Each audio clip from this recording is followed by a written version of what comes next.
Bueno, buenos días.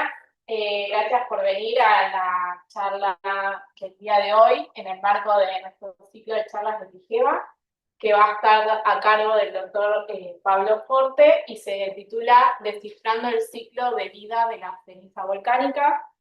Bueno, Pablo es geólogo e investigador del CONICET en el Observatorio Argentino de Vigilancia Volcánica. También es docente auxiliar en el área de sismología de la facultad.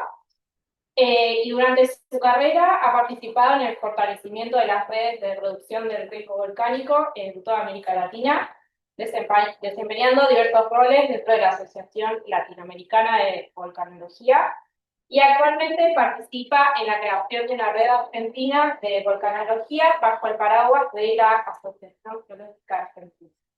Así que, bueno, le agradecemos a Pablo por venir. Gracias, sí, por la invitación. Gracias, Eligeo, por invitarme. Creo que es la primera charla que doy desde que me licencié, así que acá, ¿no? Sí, no, muchas gracias. Creo que me... Vale, ahí está, perfecto. Bueno, la charla de hoy es un poco sobre el ciclo de vida de la ceniza volcánica. Bueno, dos preguntas que me parece importante para arrancar la presentación es qué es y por qué nos debería interesar este concepto. El ciclo de vida de la ceniza volcánica es un término que se empezó a acuñar hace poco, ahora unos 10, 15 años, en la comunidad volcanológica, para englobar todos los procesos que van teniendo lugar desde la generación de la ceniza volcánica, los procesos de fragmentación, hasta su subsecuente inyección en la atmósfera, precipitación y depositación, como así también procesos subsecuentes de removilización eólica, fluvial y obviamente todos los procesos de liquificación y diagénesis. Entonces, ese es un poco el ciclo de vida de la ceniza y por qué nos debería interesar. Creo que los voy a tratar de convencer, o que ustedes ya deben estar convencidos.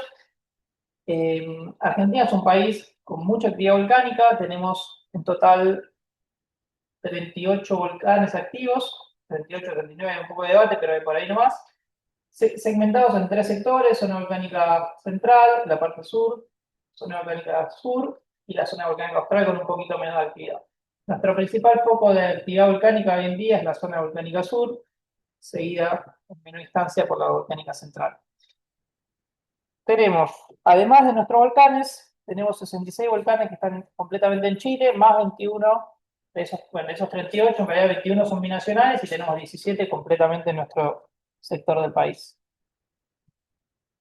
Acá hice un poco, traté de pensar un poco y recopilar cuáles fueron por ahí los eventos más significativos de los últimos 100 años que afectaron al país, y arrancando de quizá por el 32, que afectó gran parte de la zona centro del país, incluso la dispersión de las cenizas llegó hasta los sectores de Brasil, Uruguay, una erupción bastante grande, diría de las que está acá es la más significativa en términos de volumen. Y después tenemos algunos distintos eventos, por ejemplo, Cordón Cauche y Chaitén, vamos a hablar bastante hoy. Y después tenemos eventos que por ahí son un poco más pequeños, como los de Copau y Peteró, que tienen alguna recurrencia eruptiva mucho mayor, pero que su significancia está por ahí más vinculada a qué devino de eso, ¿no? Primero, Copau es la única que tiene una población activa y cerca, y después este volcán en particular fue el que terminó de disparar la creación del observatorio volcánico.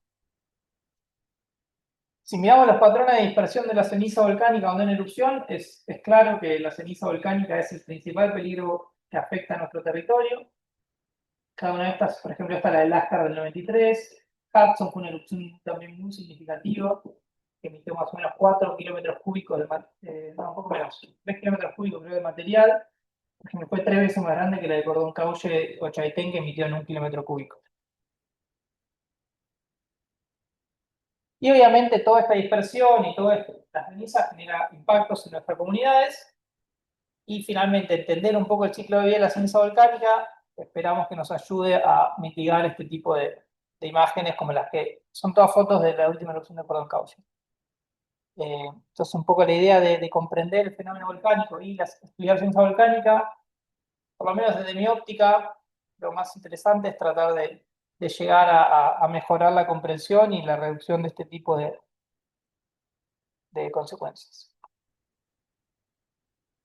Ahora bien, yo hoy en la charla, como si me podemos invitar a distintos gente de la ceniza volcánica y podemos tenerlos dando vueltas en este ciclo infinitamente. Yo me voy a concentrar en dos sectores. En los procesos de generación, que es lo que hice un poco para mi doctorado, y los procesos de removilización, que es lo que hice un poco para mi postdoctorado. Y un tercer tema, que es en realidad, que es lo que estoy trabajando un poco más ahora, cómo se gestiona a nivel de mitigación y gestión de toda la parte de los peligros, cómo se gestiona de lo más institucional, y también un poco los impactos vinculados a estos procesos. ¿Está bien? Así que esas van a ser las tres como dimensiones de la charla. Vamos a arrancar con un poco de mecanismo de generación de ceniza, después nos vamos a mover a removilización, específicamente removilización por acción del viento, y después vamos a hablar un poco más de la parte de impactos y gestión del riesgo. En particular, voy a hablar de fragmentación y de mecanismos de fragmentación en sistemas con mucho contenido de sílice, sistemas riolíticos, que no son quizás los más frecuentes, los más comunes, pero que cuando tenemos una erupción riolítica nos enteramos sin ningún lugar a duda. Acá ploteé algunos de los lugares, o los principales lugares donde hay evidencias de actividad riolítica holocena. Lo que es interesante pensar es que previo a Cordón-Cauchy y Chaitén, que fueron 2008-2011, tuvimos dos eventos, 2015 y 1911-12, y después son todas erupciones bastante más viejas. Lo que es interesante es que ni esta erupción ni esta erupción hubo registro instrumental ni registro observacional directo. Se llegó después a la zona, primero están en lugares muy poco visitados, muy poco como frecuentados, medio inhóspitos. Entonces, y sobre todo en un lugar con muy mal clima, no se vio nada. Entonces, Chaitén y Cordón-Cauchy fueron especialmente interesantes porque fue la primera vez que la comunidad científica o volcanológica pudo observar de inicio a fin un ciclo eruptivo riolítico. Así que eso van a ser un poco nuestros volcanes guía de hoy. Son dos volcanes, Chaitén está un poco más al sur que Cordón-Cauchy, están completamente en territorio chileno, ambos ubicados sobre la traza de Liquiñovsky. De Cordón-Cauchy sabíamos que era un volcán que generaba erupciones riolíticas y sabíamos que era un volcán que había tenido erupciones recientes en principio del en 1920, 1960, también erupciones que no fueron observadas por malas condiciones climáticas. La zona es bastante inaccesible y en el 60 lo era todavía más. Y Chaitén, en realidad se pensaba que era un volcán que estaba extinto hasta poco antes de su erupción. Hubo como una mala interpretación de los depósitos riolíticos que estaban dando vuelta, se lo asignaron al Michimahuia, que es un volcán, cuando vas a la zona es mucho más llamativo. El Chaitén tiene 1000 metros de altura y otro debe superar los mil y pico, casi 3000, pero se nota mucho la diferencia.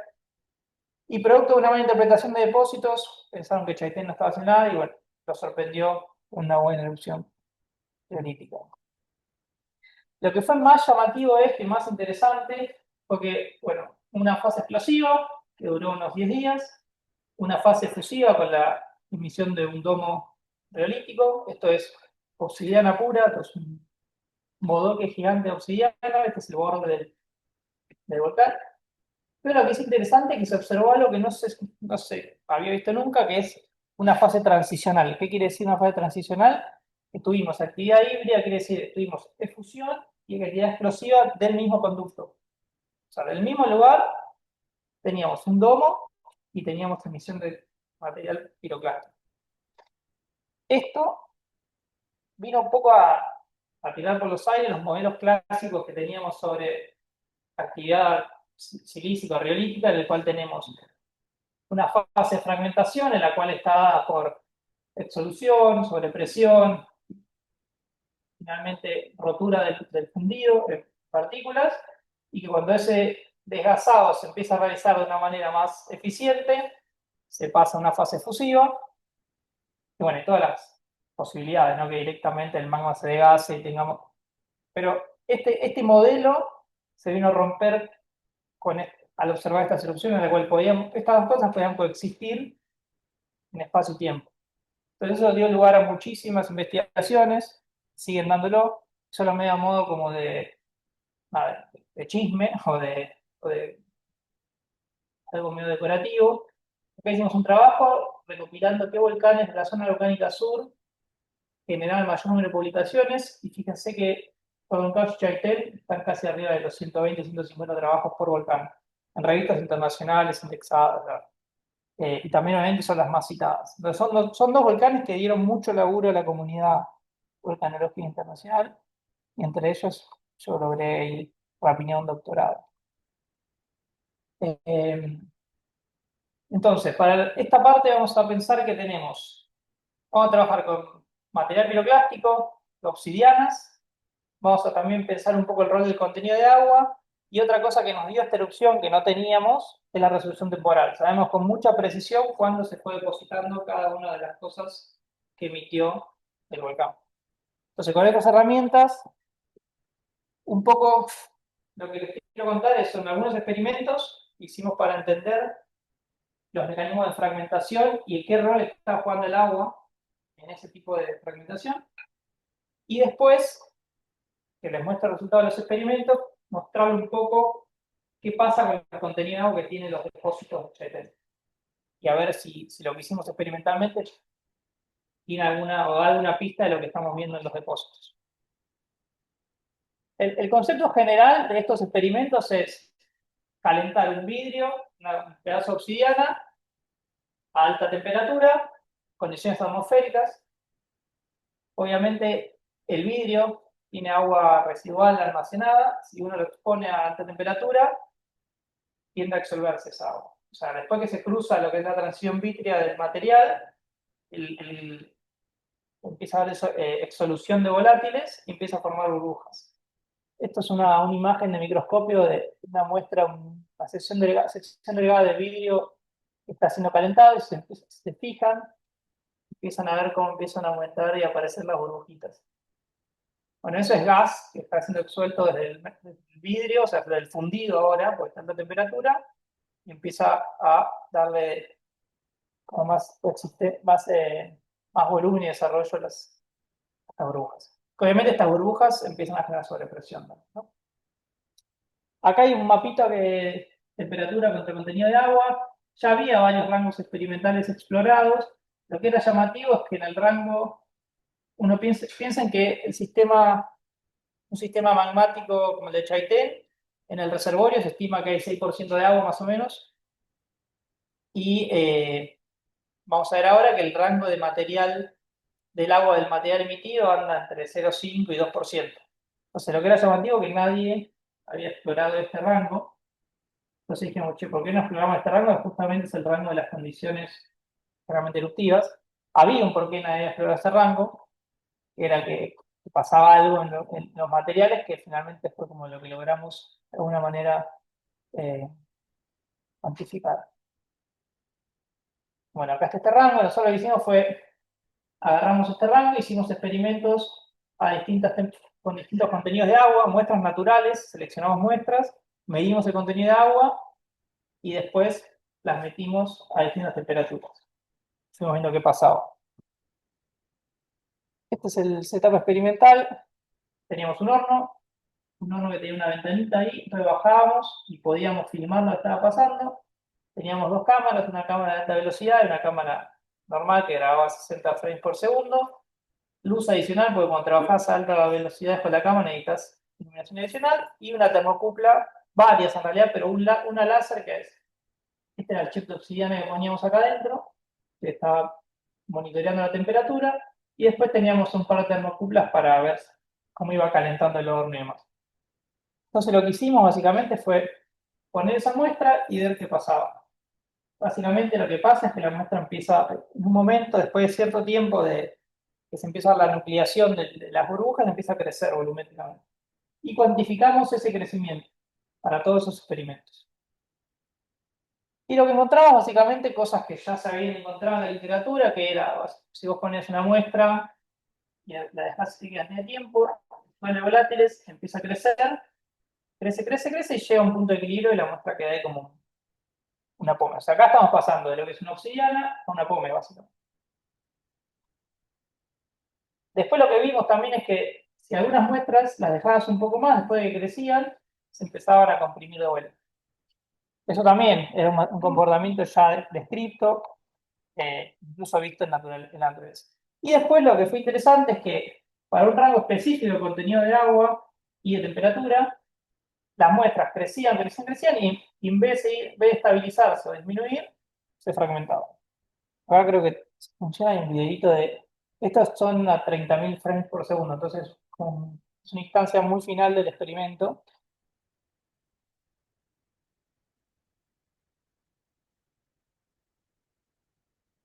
Entonces lo que fue interesante acá es que pasábamos de una muestra completamente, o no completamente, pero mayormente homogénea, básicamente podemos pensar en el fundido, a una distribución de material piroclástico. O sea, fragmentamos muestras en el laboratorio.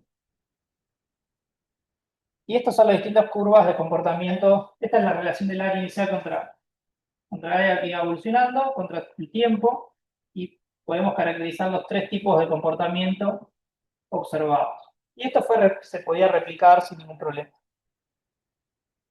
Lo que es interesante, además, es que este tipo de conductas de los materiales no ocurrían de manera aleatoria, sino que encontramos campos específicos en los cuales estas conductas del material se iban observando, y sobre todo lo interesante es que ese material que se fragmentaba solo se daba en este rango de materiales. No teníamos muestras con más contenido de agua, pero podríamos decir que si hubiese más contenido de agua, este cosito rojo aparecería un poquito más acá. Es una predicción. Eh, Así que lo interesante es que logramos fragmentar una muestra a condiciones magmáticas de agua y de temperatura. Y después también jugamos un poco con observar las distintas texturas superficiales, que estaban, por ejemplo, las muestras que tenían muy poco contenido de agua, crecían muy lento, y vos la podías dejar un día y medio para que empiece a absorber sus volátiles, desarrollaban estas texturas muy suaves, que si uno lo vea con el SEM o lo ve como se ve una película que cubre toda la superficie que hace como una cápsula. Y las muestras con mayor contenido de agua, básicamente la misma exsolución del volátil y expansión de la muestra generaba todo un patrón de fracturamiento. Muy parecido también a lo que vemos en la naturaleza. Quizás las únicas diferencias más interesantes a discutir es que la porosidad que logramos en los experimentos era casi el 90%, muy alto, para lo que por eso observa mayormente las pomes naturales. Y la pregunta era, bueno, ¿esto que estamos viendo es una flasheada o tiene algo que ver con lo que realmente está como por lo menos modelizado, pensado desde los modelos de erupciones y fragmentación triolítica o de alto contenido de sílice? Y básicamente este diagrama lo que muestra un poco es dos campos, el campo de la fragmentación y el de la no fragmentación, y básicamente son los tiempos de relajación de un fundido. Entonces vos cuando estresás un fundido, ya sea por liberación de volátiles o por una aceleración en ascenso, lo que sea, ese fundido tiende a tener una respuesta viscoelástica. Lo que nosotros encontramos acá es justamente nuestros experimentos caían dentro del campo de la fragmentación, eran los únicos de hecho, y de alguna manera te permitía predecir cuál debería ser el contenido de agua residual que tenía tu muestra. Estas líneas básicamente son de contenido de agua, entonces yo lo que tendría a pensar es que, bueno, mi muestra que yo fragmenté, si yo mido cuánta agua tiene, me debería calcular. La parte mala es que no logramos medir el contenido de agua, porque la metodología que nosotros usamos, que era FTIR, no permitía hacer mediciones precisas en la muestra. Pero podemos jugar un poco con lo que sí vemos en los depósitos. ¿Y qué nos dicen los depósitos? Bueno, acá de vuelta tenemos a Chaitel. Nosotros lo que fuimos a hacer fue, sacamos muestra del domo, el domo está por acá, sacamos muestra de los depósitos de caída, en todos estos sectores, el depósito de caída de Chaitel fue bastante amplio, y también lo que fue muy interesante, encontramos apoyado sobre el domo un cono piroclástico, que ese cono piroclástico identificamos que se generó durante esa fase híbrida. Entonces pudimos muestrear esa fase transicional. Hicimos distintos, bueno, separamos según granometría, texturales, y después fuimos haciendo, nos focalizamos en sacar obsidianas de los distintos niveles. y medimos cuánta agua tenía subsidiana de los distintos niveles. Con este IR, básicamente te permite discernir entre el agua total, con agua molecular y el grupo oxidrilo, y eso es bastante importante o interesante porque de alguna manera te permite entender si tu agua que estás midiendo es magmática o si tenés incorporación externa. Y lo que nosotros vimos fue que básicamente bombas, caída de tefra y el cono transicional tenían rangos con C ya fue.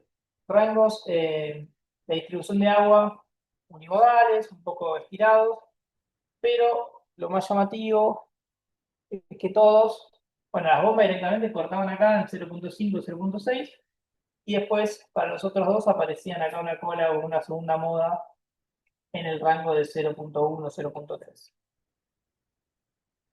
Esto es lo mismo, esto lo agarramos y comparé esa información con la bibliografía existente. Entonces tenemos claramente, hay como dos modas de distribución de contenido de agua en los depósitos de este tipo de erupciones. Y esta moda, la de que está cerca de 0,1, está asociada a la parte fusiva de la erupción y todo el resto, que es una distribución mucho más estirada, a la parte explosiva. Y una cosa que nos llamó mucho la atención y que es un poco la pata que quedó abierta de mi trabajo doctoral y estamos viendo si lo cerramos de alguna manera, es que este es el cono, una representación del perfil de la secuencia de transición, de este cono transicional, y acá cada nivel es uno de los niveles que identificamos y estos son los distintos contenidos de agua en obsidiana que medimos. Entonces, lo primero que encontramos es que, bueno, se notan como tres tendencias generales o subtrends, pero si uno hace como a grosso modo, se nota que hay un descenso del contenido de agua desde el inicio de ese cono hasta el final. Entonces, con este tipo de análisis nosotros podríamos pensar en, bueno, estamos viendo la migración de nuestros frentes de fragmentación. Al final, ¿qué es el agua que estamos midiendo? El agua que estamos midiendo es el agua que quedó almacenada en ese fundido cuando cruzó la transición vidrio, se empezó a enfriar. Entonces, si esto está disminuyendo, quiere decir que cada vez esto ocurría más arriba porque tenían más tiempo para liberar sus volátiles. Pero lo que es llamativo es que no es un solo valor, sino que en realidad son como ventanas. Y ahí salen un par de preguntas más sobre qué estamos viendo en realidad. ¿Por qué tenemos una ventana, un rango, y no valores que te colapsan sobre algunos puntos? ¿Cómo esto lo podemos vincular con los experimentos que hicimos? Y después, esa cola fíjense que en todos los casos termina ahí, 0.5, 0.6, que es un poco esa diferencia que veíamos entre lo explosivo y lo fusivo. Y después aparecen estos puntitos sueltos solo en la parte de abajo, que posiblemente estén mostrando cómo se fue rompiendo ese domo que ya estaba ahí y nos esté dando un poco de material líquidos. Que sea en ese domo, que el problema que tenemos en Chaitén es que es imposible diferenciar un lítico de un material juvenil en términos de obsidiana, porque básicamente es todo vidrio, la misma composición. Pero bueno, este gap nos permite hacer la asunción. Quedan abiertas esto, por ejemplo, poder correlacionar cuánto contenido de agua tienen las pomes. Hicimos algunas mediciones y las pomes se empiezan a caer por este rango. Entonces, por ahí lo que estamos viendo es la pomes que vendría a completar la foto de qué pasó con esa agua y nos vendría a cerrar un poco esa idea de cuánta agua debería haber quedado en nuestro experimento después de fragmentarse.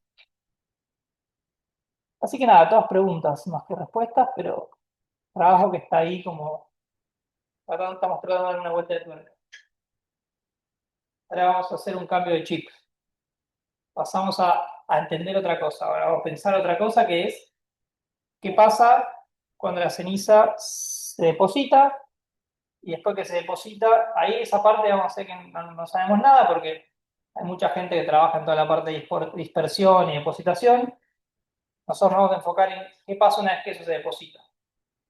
Uno de los procesos que se está estudiando cada vez con mayor interés o que se empezó a documentar mucho más es la removilización por acción eólica.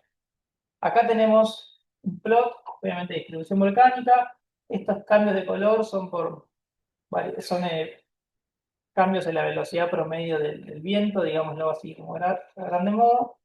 Y tenemos que en algunos sectores, sobre todo de nuestra Patagonia, e incluso algo de Puna, todo el sector de Alaska e Islandia principalmente, es muy común que después de una erupción persistan los procesos de removilización eólica.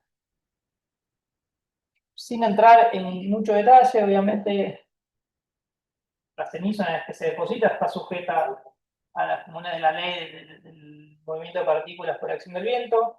Tenemos suspensión, saltación, rectaje. Y si uno plotea la velocidad threshold fricción de Winfield, velocidad, el threshold de velocidad friccional. Eso es. Se nota que hay como mayor facilidad para mover partículas en el rango de los 70 a 100 micrones. Cambia un poco entre el material. Esto está muy estudiado para suelos y para todo lo que es material más hipoclástico, arena y demás. Para la parte de ceniza es un campo que se empezó a desarrollar con más interés para 15, 10, 15 años.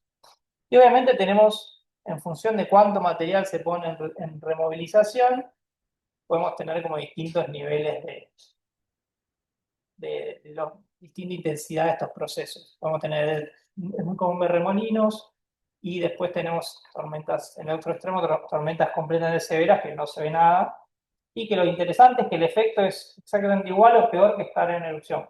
Entonces el interés de entender estos procesos es porque finalmente extiende las condiciones que generan las erupciones volcánicas en los sectores. Por ahí, le voy a mostrar, en un caso tuvimos erupción de 3 meses y tuvimos 6 años de removilización. Bueno, y esa removilización generó peores impactos que la erupción primaria. Voy a focalizar ahora, me paso al volcán de Chaitén-Cordón-Cauche. Cordón-Cauche fue una erupción, a diferencia de Chaitén, estuvo muy monitoreada. Se supo con un par de horas de anticipación que la erupción estaba por ocurrir. Así todo para Argentina fue una sorpresa total porque no había observatorio y una desconexión total entre la discusión. 2011, tiempo atrás. Eh, entonces fue muy sorpresiva la caída de ceniza y lo que vino después fue todavía peor. De vuelta acá, un poco el timeline de la erupción, tuvimos una fase explosiva que también duró 10, 12 días, columnas que llegaron a 12, 13 kilómetros de altura, dispersión principalmente hacia Argentina, y también después tuvimos una fase efusiva que duró básicamente un poco más de un año, con un lindo flujo de lava riolítica, y de vuelta el sistema es un poco distinto, pero lo mismo, tenemos, esta es la lava riolítica que fluía, obsidiana también, y al mismo tiempo teníamos del mismo conducto un cono de emisión de material orgánico. El depósito de Cordón Cauche es un mapa isopáquico. En las zonas proximales, se lo recuerdan, cerca de Villa Angostura, un poquito más cerca de la frontera todavía, más de 30, 40 centímetros de tefra, mucha dispersión en todo lo que es la línea sur nuestra, y sobre todo en la zona de Jacobasi se depositaron alrededor de 5 centímetros, 4 o 5 centímetros de material muy fino. Y ahí estuvo uno de los principales problemas. Fíjense, una transecta esquemática, obviamente los Andes, cerca del volcán. El impacto primario fue bastante grave, cayó 30, 40 centímetros de ceniza. Jacobasi y la estepa cayeron estos depósitos así como a 5 o 4 centímetros, pero en material muy fino. Acá está un poco esquematizado. Y lo que es interesante, obviamente, es que tenemos, hay un patrón de precipitaciones, cambio de vegetación, son todas cosas que van condicionando la ocurrencia de estos procesos de removilización. Acá hay una imagen satelital de una semana después de la erupción. La pluma en este momento estaba atravesando un poco como este-oeste. Acá todo esto más clarito que se ve es ceniza depositadas, pero si se fijan acá, ya la ceniza estaba siendo toda removilizada. ¿Sí? Y hay un montón de imágenes satelitales de los meses subsiguientes en el que este fenómeno se lo ve arrancando de acá, de acá. Fue realmente muy intenso. Lo que hicimos nosotros fuimos bastante después, 2016, 5 o 6 años después de la erupción, y tratamos de reconstruir, fuimos y vimos que todavía había acá tanta removilización, que acá hay algo interesante. Entonces nos pusimos a reconstruir la cantidad de eventos de removilización en la zona. Con removilización acá me refiero a resuspensión masiva, o sea, tormentas de ceniza grandes. Este gráfico no incluye nada de este tipo de actividad. Esto basador está, pero tormentas así masivas que disminución de visibilidad, etcétera, es lo que está acá, eso sí ya no se observa tanto. Cada una de estas líneas rojas representa uno de esos eventos o tormentas. Fíjense que la erupción dejó de afectar la caída primaria, dejó de afectar la zona de Jacobacci, diría, poner al mes como máximo. Después la fase principal casi no cayó ceniza. Y a pesar de eso, todo esto fue distintos eventos que siguieron afectando. Y esto obviamente es una subrepresentación porque nosotros lo que hicimos fue testimonios y análisis de bibliografía, análisis periodísticos, medios locales, etc. Y cuando empezamos a ver, bueno, qué estuvo afectando esto, encontramos que obviamente hay un patrón estacional que estaba afectando, ahí tenés meses que son muy secos y muy ventosos, y hay otros meses que llueve un poquito más. Pero el problema principal es que la zona venía con un déficit de precipitación muy, muy grosso, estaban con una sequía de varios años, y justamente esto que vemos acá es el lenta lluvia, entre el valor de precipitación anual histórico, mensual para cada mes, fue lo que llovió realmente ese periodo. Fíjense que no fue hasta 2014, hubo una tormenta muy grande que llovió, casi llovió la mitad de lo que llovió un año, en promedio ahí en 3 días, generó gran cantidad de remoción de material por acción fluvial, que empezó a notarse un cambio o una desaparición casi total de estos eventos masivos. Entonces, evidentemente, ahí hubo una interacción entre procesos que hicieron que el proceso eólico quede relegado. A lo que pensamos es que, bueno, esto está buenísimo, si hay alguna manera de cuantificar esta información o pasarlo como a números. Entonces, tuvimos suerte de que INTA estaba trabajando en la zona midiendo erosión de suelos y tenían instalados estas veletas que tienen 3 niveles, son unas capitas con unas mallas, entonces cuando hay viento, la veleta se orienta y uno va atrapando material que pasa por ahí. Eso está a 3 alturas, entonces nosotros lo que hicimos fue después ir a muestrearlo periódicamente y sacar las distintas muestras, y lo que se ve en los distintos niveles es un pico post-erupción que empieza a decaer con el tiempo. ¿Está bien? Bueno, acá es un detalle de esta información, con algunos sobrepicos, pero si lo ploteamos acá las barras verdes son las ventanas de tiempo muestreadas, es decir, que digamos que hay intervalos no tan regulares, no sé, cada 6 meses, 3 meses, entonces cada periodo pierde un poco de resolución, pero al fin cumple con su objetivo. Entonces pudimos calcular el flujo de masa de material movilizado, y si se fijan bien, se observa exactamente ese escalón en abril de 2014. Entonces, claramente el sistema se vio muy influenciado por esa precipitación. Pero también, eso fue como a gran escala, así como algo, esto le pega tipo a medio país. Pero también lo que empezamos a estudiar un poquito más adelante es, nos empezamos a dar cuenta que este proceso que estábamos buscando, tipo siempre el gran evento de remodelación, se estaba dando prácticamente casi todos los sistemas volcánicos con emisión, incluso sin eruptivo, ¿no? Y acá hicimos algo para el volcán Peteró, es un pequeño video que recopila, fíjense, Peteró 2018, estaba acá el volcán en emisión, y en el mismo sector mientras emitía teníamos todos estos eventos, estos remolinos de viento y levantando ceniza. Y lo que es interesante pensar acá es qué es lo que nos queda de nuestro depósito. Digo, cuando uno va a un volcán 10, 100 años después, y lo que está viendo realmente cuánto es de lo que originalmente se depositó y cuánto nos estamos perdiendo. Para estas erupciones chiquitas, básicamente, si uno hoy en día a la zona no hay depósitos. Hay cosas muy, muy sueltas. Y también lo encontramos este problema en Cabiahue. Cabiahue, este volcán Copahue, por lo general después del mediodía, en verano, toda la ladera del volcán tiene mucho material piroclástico de las últimas erupciones de década. Entonces, esta es una foto sacada del cráter, y acá está la Villa Cabiahue, a 9 kilómetros. Entonces, lo que estamos viendo ahora es que básicamente, sobre todo en los meses de verano, esta comunidad está expuesta a todo este material que está viajando por allá. Y ya desde el trabajo del observatorio, un poco lo que estamos queriendo hacer, instalamos una red de colectores, queremos como trabajar esta idea de la remodelación como una escala más reducida, como un sistema mucho, lo que le mostré antes era escala estepa patagónica, ahora estamos un poco de un solo volcán. Entonces instalamos una red de colectores, cada puntito verde es un colector, y cada colector tiene esta veleta, como que la que les mostré anteriormente, solo hecho a industria nacional, con un par de ajustes y bajo costo. Y después, en algunos puntos específicos, estamos trabajando en una diseño más exploratorio, experimental, con instrumentación en línea con nuestras estaciones sísmicas para medir distintas variables.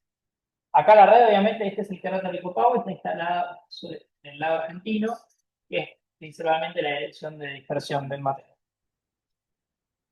Entonces, sobre todo este es el diseño más novedoso y estamos tratando de medir, además de la velocidad del viento, tratar de medir la temperatura ambiente, la humedad relativa del suelo, eh, también cuánto material particulado del PM10 entra en los colectores, y después estamos obviamente colectando ese material.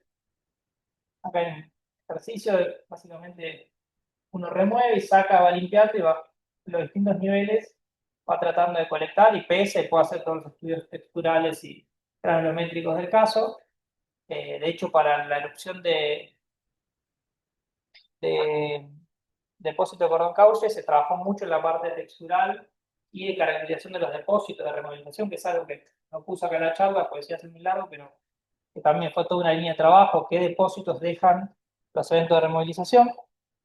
Y algunos resultados preliminares muestran que, si bien las condiciones de trabajo son medias complejas, logramos tener casi un mes y medio de datos de corrido de alguna de estas variables, y esto, bueno, tiene pinta de que va a estar bueno. Hay que ajustar algunas cosas todavía. Y por último, no sé si queda. Vamos. Bueno, ya terminamos. La tercera componente de la charla es la de impactos y gestión del riesgo. Todos estos procesos que yo les mostré, que fueron, de hecho, cosas muy puntuales dentro de estos procesos macro que hay de fragmentación, removilización. Estaría bueno que lo podamos englobar en estas últimas diapositivas que enfocan un poco más qué pasa con la ceniza volcánica en la interacción con nuestros sistemas. Y para eso vuelvo a Peteroa. Peteroa, erupción 2018-2019, fue una erupción muy pequeña, afectó a un sector muy restringido de la provincia, una erupción que arrancó, digamos, en octubre, pero con la fase principal entre diciembre y febrero y marzo. Nada, afectación muy local, emisión de ceniza, no mucho más que eso.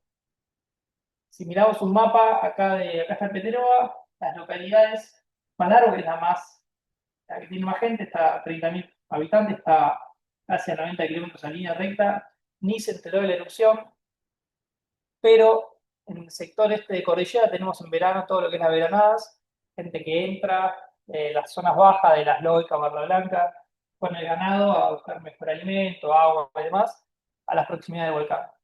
Y eso básicamente fue un problema, porque ese tipo de desplazamiento genera una exposición a la actividad volcánica estacional y no voy a generalizar, pero suele pasar que las autoridades locales no le dan tanta bola a las comunidades rurales que están ahí dando vuelta.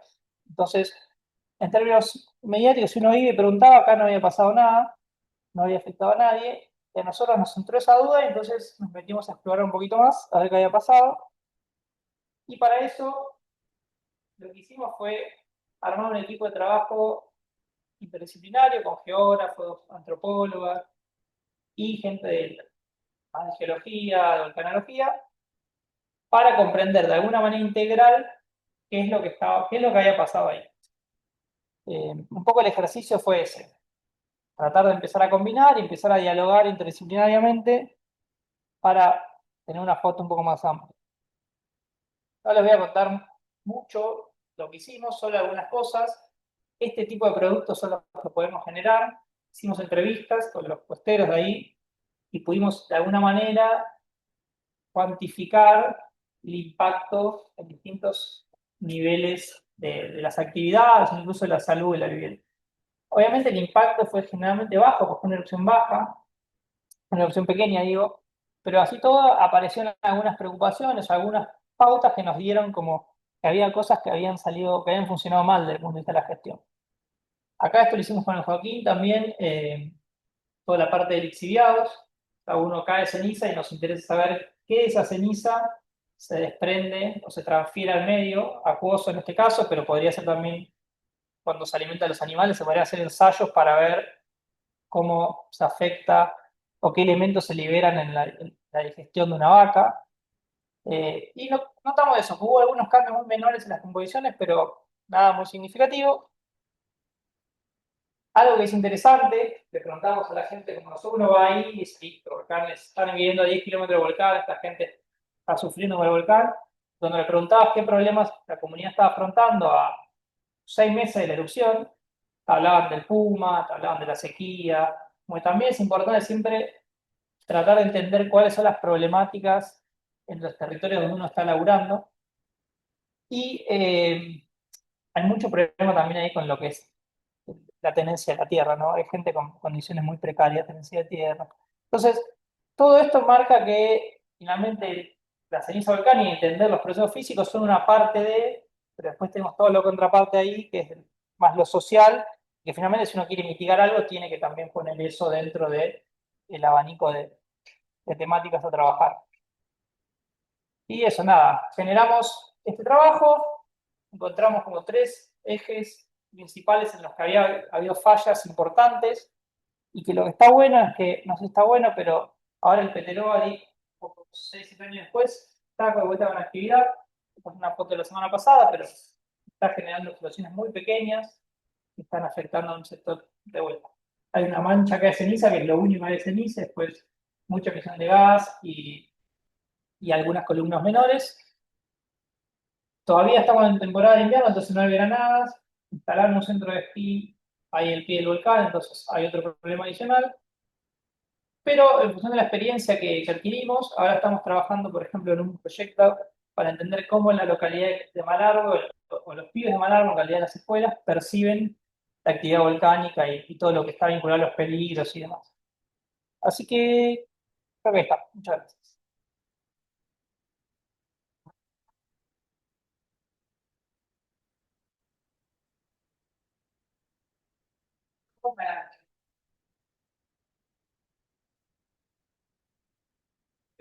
Sí, por lo primero, también muy interesante. Mi pregunta viene más por el lado de qué sucede con la incorporación de los suelos, todo lo relativo al agua. Bueno, ahí en la erupción de Caucho se notó bastante bien todo lo que es la parte andina. Vos ibas a los 2, 3 años y ya estabas en la zona de bosques, se veía perfectamente cómo ese nivel estaba empezando a incorporarse a los niveles áficos. Y en la estepa demoró un poco más, pero también, o sea, y hay todos no es mi campo de especialidad, pero hay estudios hechos sobre, no solo sobre la transferencia de elementos entre la ceniza y el suelo, sino también en cómo la ceniza inicialmente cubre, inhibe la fotosíntesis, inhibe el desarrollo, pero después al mismo tiempo puede actuar como reservorio de agua por humedad. Y eso termina de alguna manera también ayudando a la revegetación de la zona. ¿Puede ser un plazo muy extenso o es? No, en Jacobasi, ahí la zona de, no Jacobasi, pero la zona un poquito más explica en Yebro, se vio en menos de 10 años. Y eso es un periodo relativamente corto. Después, obviamente, tenés procesos de edad mucho más largos y incluso ya si vas, hay sectores que ya cueste diferenciar el proceso primario del después del suelo.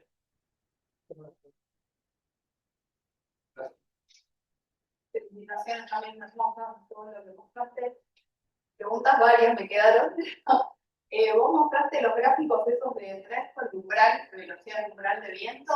¿Esos los hicieron específicamente para material de ISA o eran de otros autores? Sí, lo hicieron otros autores, pero se están tratando de hacer incorporando cada vez más las variables de incluso para los modelos de resuspensión, los numéricos. Al principio se empezó modelando con todos los inputs de suelos y material plástico no volcánico, y ahora estos últimos 10 años fue el boom de empezar a modelar en laboratorio experimentalmente, bueno, a ver qué pasa con la densidad de materiales. Estos ya están adaptados. Adaptados Eh, al sí. material de- Están empezando a usar. Sí. Es todo un mundillo también. No sé cuántas diferencias en el producto final están viendo en los modelos, pero sí, están adaptados. Lo otro que no me terminó de quedar claro cuando mostraste los gráficos de agua en la parte de fragmentación, que veías que tenías esta modalidad, en la del cono que tenías todas las muestras. Esta o la. Sí, la que son capas del fondo, ¿no? Sí. Estos son muchas muestras. La del Cada cono, punto es una muestra. está bien, no, pero vos mostraste como distribución de contenido de agua, distribución en tu capa. Claro. Que incluye distintos materiales, o sea, no segregaste, que me diste como el bulk. Exacto. En realidad, acá tenemos todo mezclado. Tirás todo, claro. Agarré todo, saqué todos los niveles, los medí y da esto. Después cuando. Claro, este es para caída, el otro es para bombas y este es para el son. Que creo que en realidad tiene material piroclástico, pero lo separé porque uno es el depósito netamente de caída, este no sé, está a 10 kilómetros de volcán y este está sobre el cono. Era claramente otro elemento morfológico. Y acá separé cada estrato que yo identifiqué, saqué ahí muestra de cada estrato, separé y cada punto de eso es una obsidiana que yo medí de ese estrato.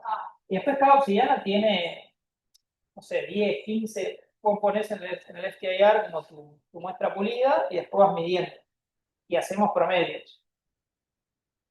Hay cosas. Separaste para de qué tamaño mediste. No, tratábamos que no sea tan chico, pero hicimos distintas pruebas, no cambiaba tanto, pero trabajábamos entre 500 micrones, cosas de que sean fáciles, porque tenés que, la preparación es media, tenés que pulir de los dos lados, tenés que ir muy fino, porque si vas muy grueso saturás el instrumento, entonces tiene una complejidad como operativa, y para hacer mediciones así como de muchos platos, era un laburo. Tiene algunas limitaciones que hay algunas discusiones ahora sobre que en realidad el contenido de agua es hiper heterogéneo. Entonces que, nada, es la discusión de siempre, que es representativa de tu muestra. Claro, sí, sí, por eso digo eso, es como una capa que tiene. Ahí tengo 20 muestras en un depósito que no sé, es medio lo que pasa No, siempre. no, pero para entender metodología no me terminaba de activar. Hicimos eso.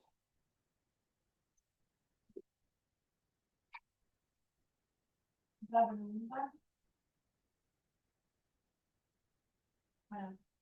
gracias, Pablo, por la. Ahora se terminamos. Cambiamos muchas veces la fecha por cosas que no ajenas a Pablo, así que gracias. No, gracias a ustedes por venir. Vamos a ir charlando y ojalá que El observatorio de Semar, por ahí es una vida. el observatorio de Segemar, Pero por ahí hay gente que por ahí no. acá en Buenos Aires, eso también es raro de pensar, pero estamos en Buenos Aires. Sí, la idea es eventualmente que los observatorios se acerquen a los volcanes, que es un problema que tenemos hoy en día. Estamos muy lejos de. Pasa cualquier cosa y no tenemos recursos para ir. Así que había todo un proyecto de mudarnos, que ahora está en stand-by, pero si todas las investigaciones, estos últimos proyectos están dentro del marco de los observatorios. Pero en cualquier cosa, contentos de dialogar con los colegas de GEVA y cualquier otro colega para seguir trabajando juntos. Gracias.